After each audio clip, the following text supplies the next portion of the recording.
This podcast is part of the Big Heads Media Podcast Network. Go to bigheadsmedia.com for more great podcasts. You know who I can do without? I can do without the people in the video store. Which ones? All of them. This is Massive Late Fee with Mike and Mark.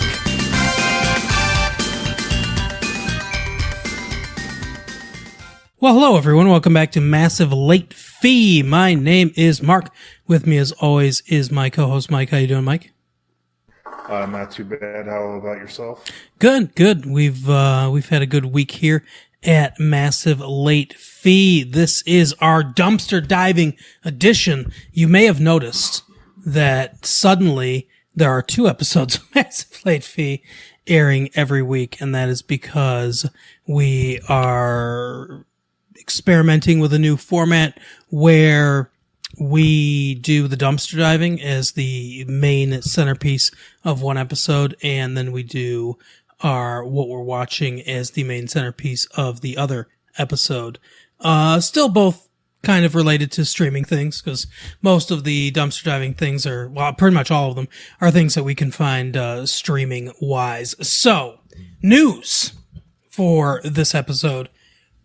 Mike, Kevin Hart, horrifying car accident.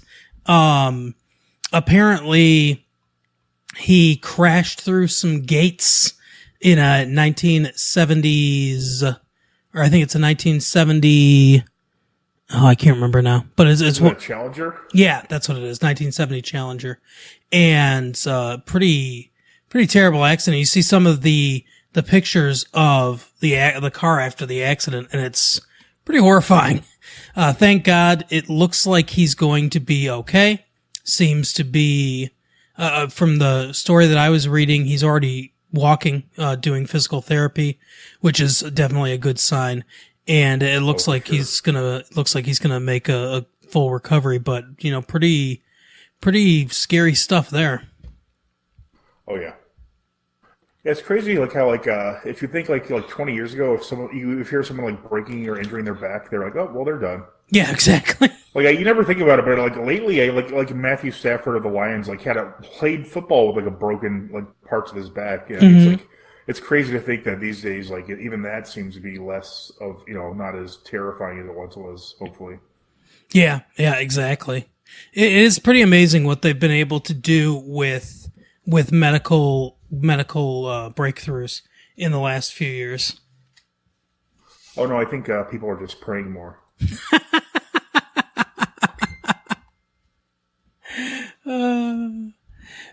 But the other story that I've got today is the Joker wins one of the top prizes there at what is it, Cannes or Venice, one of them. Venice Film Festival. Yeah, the Venice Film Festival. I've been hearing a lot of things about this. The reactions are very over the top good, which has me worried that the movie's going to be terrible. I don't know. I mean, if it's a good movie, will generally get good praise. I mean, we always like think that all the good movies are like these sleepers, but I mean, that's just like a weird we have after like, you know, a few movies like Pulp Fiction was like came out of nowhere, you know, so we like, oh, this movie's a sleeper, it's good, you know. Right. I mean, even the best movies are going to be rated the best, you know, movies. I mean, generally the ones that get like their awards at, you know, these film festivals are in the running for like, you know, the Academy Awards and that kind of thing, and often win them. Yeah, I saw this very interesting. See, there were a lot of people that were giving it some pretty effusive praise on Twitter, critics. And I heard, and I can't find it, unfortunately, but I heard about a parody account that, it was pretty funny. And it said, just saw the Joker. I'm running in the street here in Italy with all the rest of the critics. We're just screaming, into the night. This movie is, outstanding, perfect, the most flawless thing I've ever seen. And then the next tweet was, the Joker is a literal riot. I just, flipped over the car with a couple of the guys from IndieWire. I grabbed an Italian woman by the shoulders and screamed into her face. She screamed back, and we both cried. She dropped her groceries. It was like next tweet was what was the next tweet? It was something like someone just screamed, I am La Joker, and then we all started screaming it. I just lit some fires, and it was just like a bunch of stuff like that. And then the last tweet was, had some time to think about it. It's pretty good. But yeah, it's funny to me when all the critics start saying something is great. They can get a little bit like that. But it's Todd Phillips directed it and Martin Scorsese produced it. He, had from what I've heard, somewhat of a large hand in it. Joaquin Phoenix is a good actor. So it's got a lot of rapper. It's got a lot of things going for it. So we'll see what happens. Oh, but now on to keeping current with Mike, where we plumb the depths of the horridness that is celebrity gossip. Where are we going this week?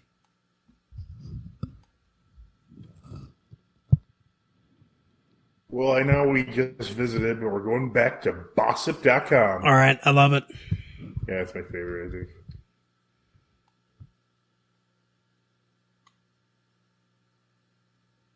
Sorry, I have to minimize things, and it's not as quick as I want it to be. No, it's fine. Looking eyes emoji. Kelani intimates that her relationship with YG has been 5 years in the making. Okay. What do you think about that? YG. I don't know who that is. I don't know who Kalani is. Is it Young G, the rapper? Let's see. YG is Keenan Daquan Ray Jackson, born March 9th, 1990, better known by his stage name, YG. He's an American rapper from Compton, California. Fair enough. In 2009, he released his debut single, Toot It and Boot It, featuring Ty Dolla $ign, which peaked at number 67. Huh. Good for them. His 2013 single, I Can't Say, because it's my N-word. Let's see. What else did he do? Signing with CTE World. Is that... That seems insensitive. Football? Yeah, exactly. Is that a football team? It's an arena league team. It's called CTE? No. The name of it's a whatchamacallit, a label. But it's called CTE World. Yeah. Let's see. CTE World is, okay. Also known as Corporate Thugs. Well, I wonder what the E is though. Corporate Thugs. Entertainment? Yeah, maybe. It was founded by Young Jeezy. Huh. Okay. His music is a little immature to me. I prefer the more mature sound of old Jeezy. It's true. So I don't know who this guy is.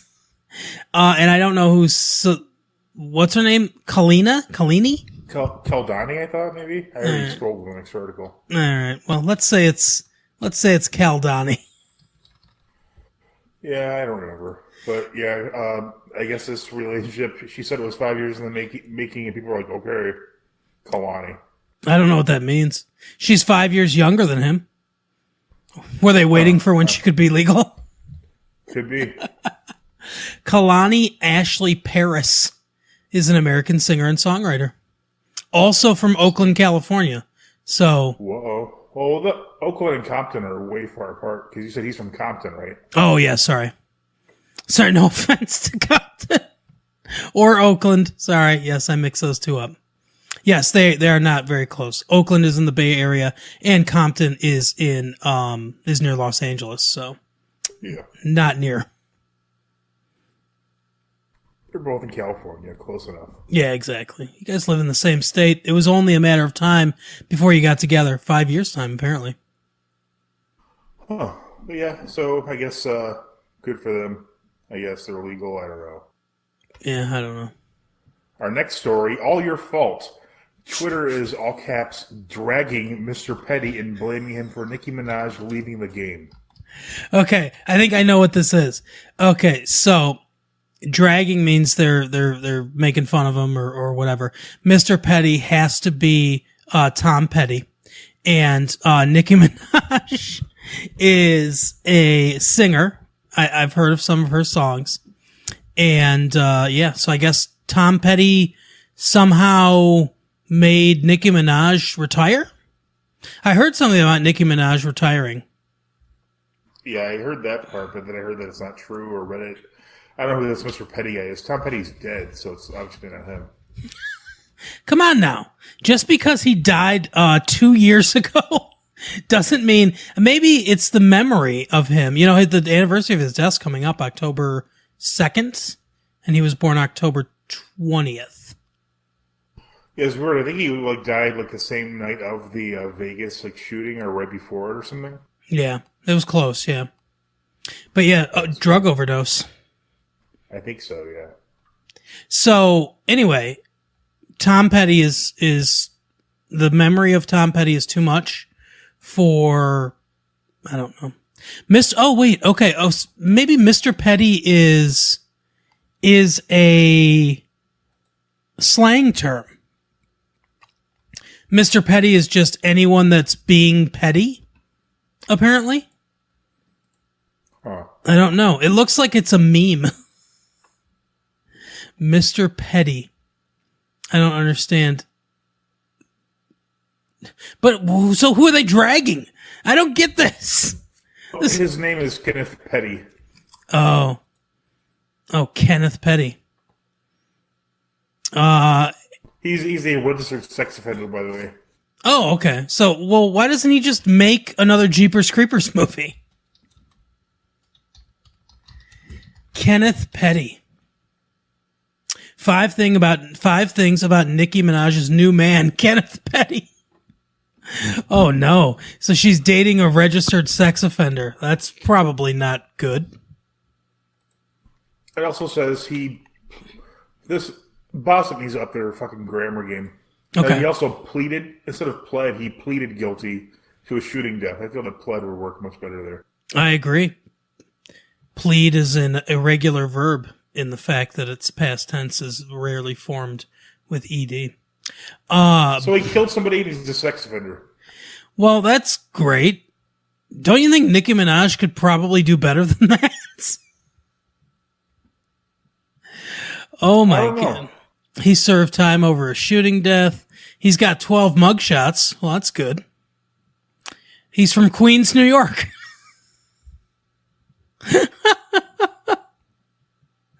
And he works in the music industry, but no one's ever heard of him till now. Not much else is known about Petty, who goes by the name of Zoo. Except, and this is funny too. Okay, so this is hiphollywood.com that I'm getting this information from. Listen to this grammar game. Not much else is known about Petty, who goes by the name of Zoo, except, but it's ACCEPT, that he works in the music industry. Wow. That is not the correct form of accept. According to Bossip, the New York native also has 5 children, and he and Onika are working on some projects together. Wow. So apparently they get their news from from Bossip as well. Well, good for Nicki Minaj, I guess. Actually, not good. Don't date registered sex offenders that have also shot people. Yeah. Put that on my guilt list. Yeah, that's probably not a good thing to do. So, that is keeping current with Mike. Now, we will move on to the Parents Guide game. Mike, it is your turn to go first. You got something that you're You're gonna Oh, yeah. slip me up on here? Oh, you're going to be slipped up on, all right. I guess. Okay, go ahead. Just a second while it loads, sorry. Yeah, no problem.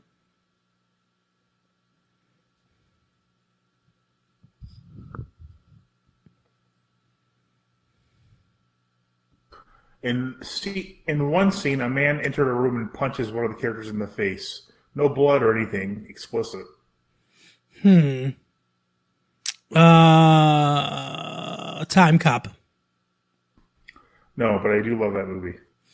A man is watching a woman getting changed through her window and suddenly sees the breasts of a much older woman.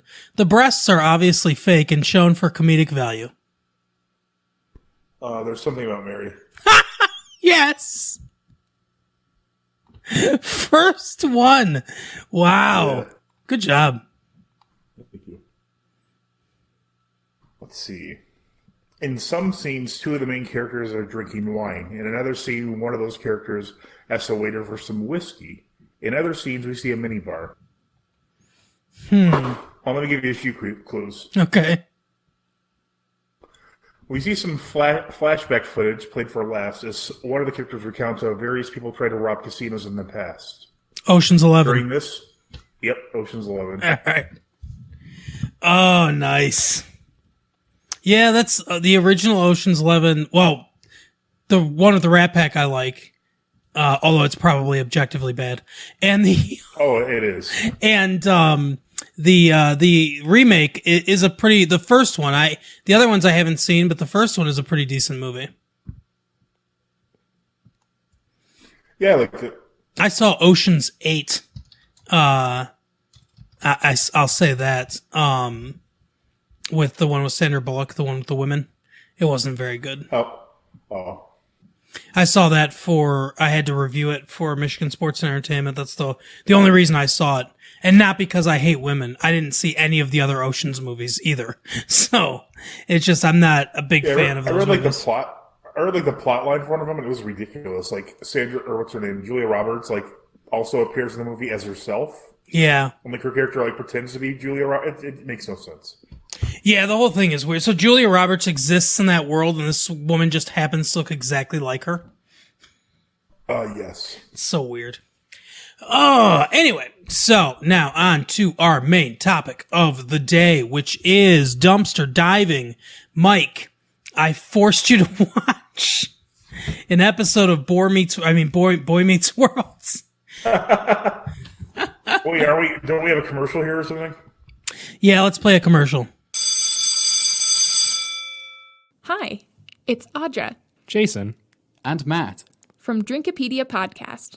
We're a bad education podcast that's like drunk history for the full curriculum. we have new episodes every Thursday, and you can find us on most major podcast platforms. Join us at the bar and follow us on Twitter at Drinkopedia Pod. Okay, that was a commercial. So yeah, we watched an episode of Boy Meets World. Now this is from season 7, which is the last season of Boy Meets World. Episode 20. I think there was only 23 episodes in that season, so it's almost the very end, and they have clearly run out of ideas. Yeah, they've just given up at this point. This episode, I believe, is called Time as Time Goes On, or Time After Time, or something about time. As time goes by, maybe something like that. Yeah. Yeah, because it's you must remember this. Yeah, as time goes by. So this is for those caring to watch. This is on Hulu.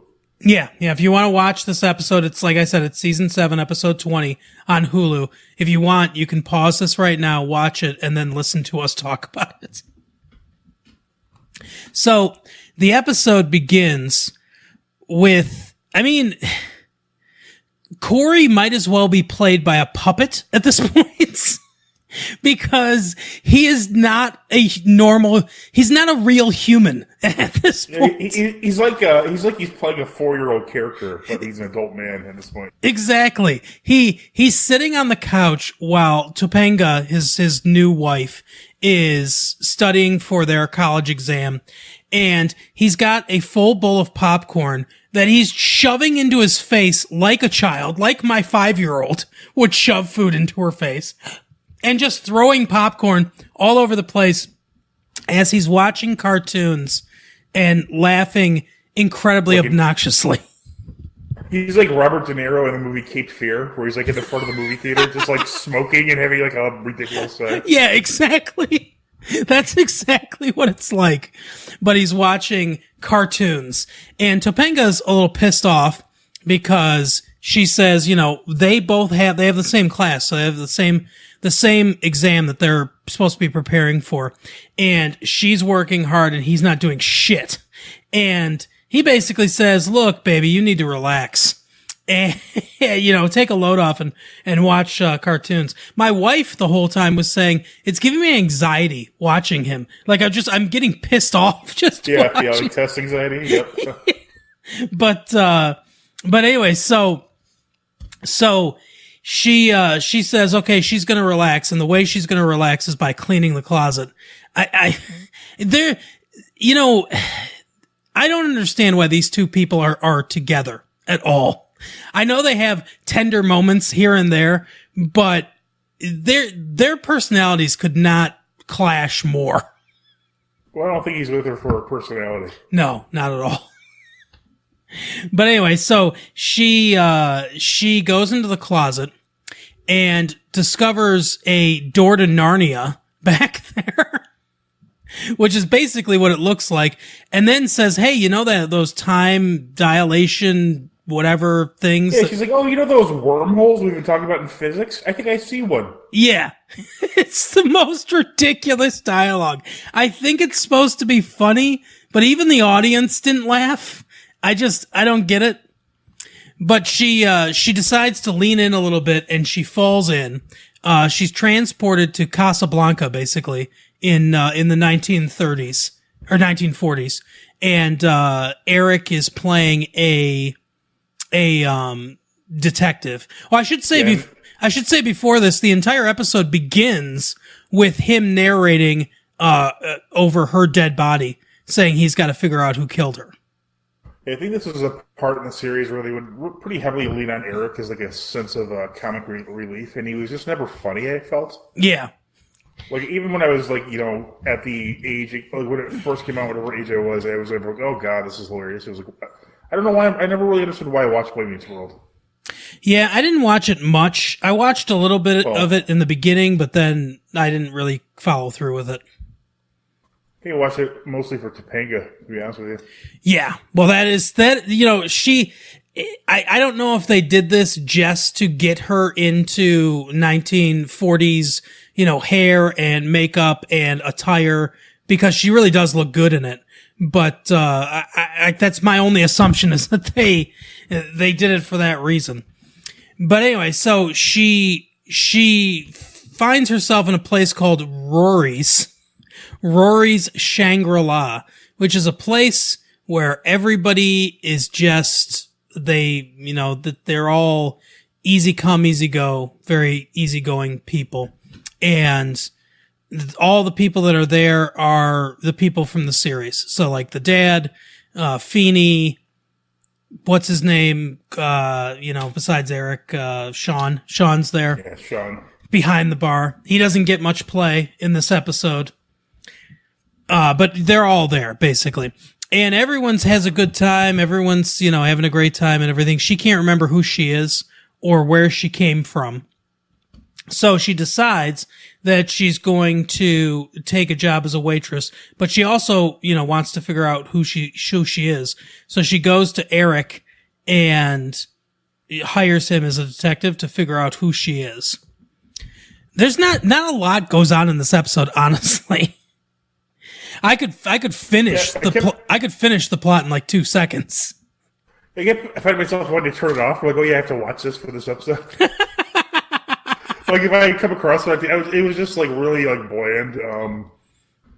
Again, I really hate when they use Eric as like the main, like, one of the main. I just don't care for him at all. Yeah, no, I agree. It's kind of fun to see, especially the guy who plays Corey's dad. I don't know the actor's name. He's just kind of like having like a fun kind of break from the normal, like, being the dad guy. He's just like playing this wacky kind of drug type character. Yeah. Yeah, it's very almost, is it Claude Renfield? Is that who I'm thinking of? Or, cause it's almost like, it's like the guy that did Igor, like way back in the 30s, cause he kind of talks like this, like, hello, master, like that kind of, Yeah, I don't know what he's doing, but it seems like he's having fun on the set. Yeah, at least he's having a good time. And there's a weird reference to like two of the characters like being gay, which I thought was kind of odd for like a children's series on the Disney network. Yeah, exactly. He's like, oh, they say we're always together. Like, he's like, it doesn't. What do you mean by that? It was like, what? That's just weird. So it's something you wouldn't see these days. Yeah, exactly. The other reoccurring thing is that the dude, one of the Lawrences, Joey Lawrence's younger brother, I don't know his first name, but he's the piano player, and people keep mentioning song names, and he'll say, "Oh, that could be a song," and then he'll say, "Oh no." Somebody says, "Come on, get happy. Forget your troubles, come on, get happy." And he's like, that could be a song. He's like, oh no. And then I think Corey says, "Hit me, baby, one more time." Which I can't believe this show was on long enough to coincide with Britney Spears. Yeah, it was on for a while. Oh, it's crazy to me. But anyway, so that's a stupid bit that they do a couple times. And anyway, so Topanga eventually she says she doesn't want to know who she is anymore. She's having too much of a good time. She doesn't want to know, and that Eric can just go away. But her real personality starts to come out, and she kind of starts to micromanage everyone, saying things aren't politically correct and that you should use better grammar, things like that. And it's driving everyone insane. Then Eric tracks down where she came from. She finds the phone booth that she came in. It says in big, like, police tape on there that it's a time machine, basically, or a portal, and don't answer the phone ever. And he goes, "It's too bad I can't read." I mean, I know he was supposed to be dumb, but they make him like a puppy in this series. So he picks up the phone and he gets transported to the actual reality where he talks to his little brother, Corey. And they kind of figure out that their worlds are connected by this portal.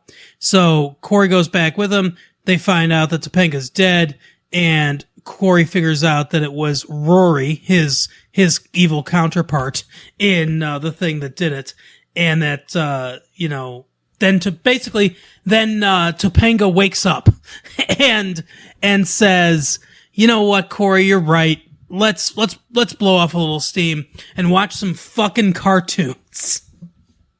It was just weird. That whole part was weird because the whole point was like to get him back to studying, and like he's like, "Oh, I'll help you clean." Like, what happened to studying? Yeah. The whole thing is stupid. It implies that Topanga is the one that's wrong when Corey, like I said, looks like he should be played by a puppet.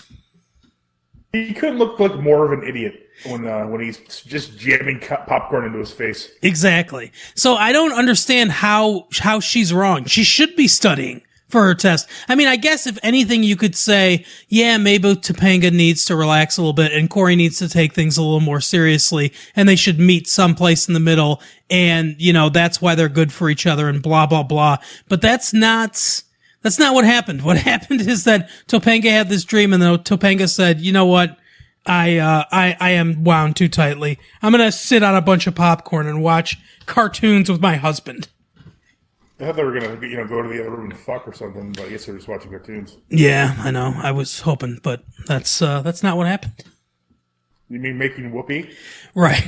What, like fucking? So, Mike, what did you think of this episode? It was not very good. It didn't make a lot of sense. I watched a lot of Boy Meets World in the beginning. Mm-hmm. And I don't know how long I watched for. I think it was on way longer than I was aware of. Like you said, I didn't think there'd be a Britney Spears. No, I guess that makes sense because they were doing like South Park references in one of the episodes. Oh my God, really? like really blatant. Like he's like, "Oh my god, I killed," and it was like that Eric guy again taking center stage, which again I hate. Ugh. It was like a Halloween episode where they just completely ripped off South Park. I think South Park was like 98, 99, so yeah, they were around for longer than I thought. 97, I think. I think South Park started in 97.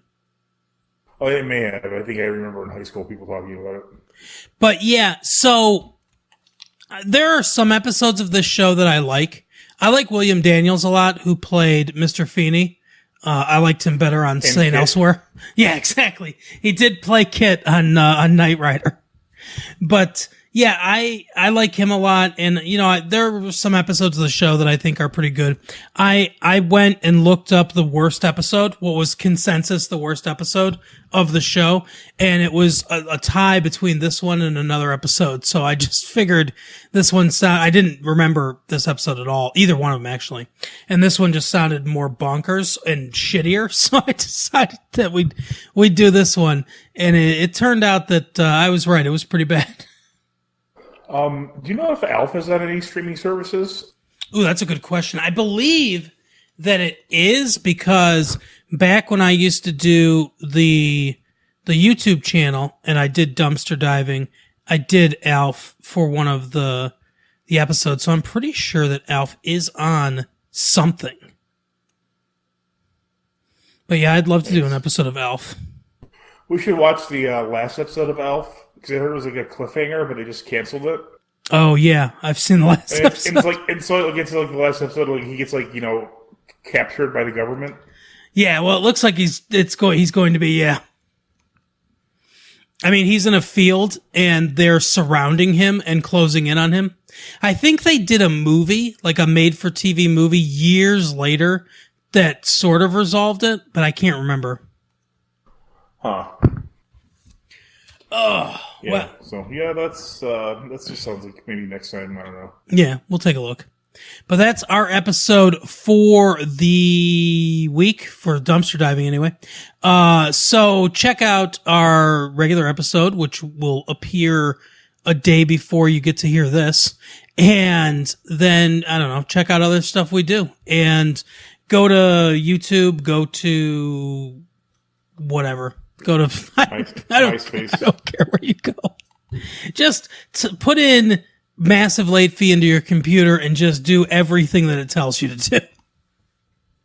Everything. Well, we will see you later. Bye. Next time.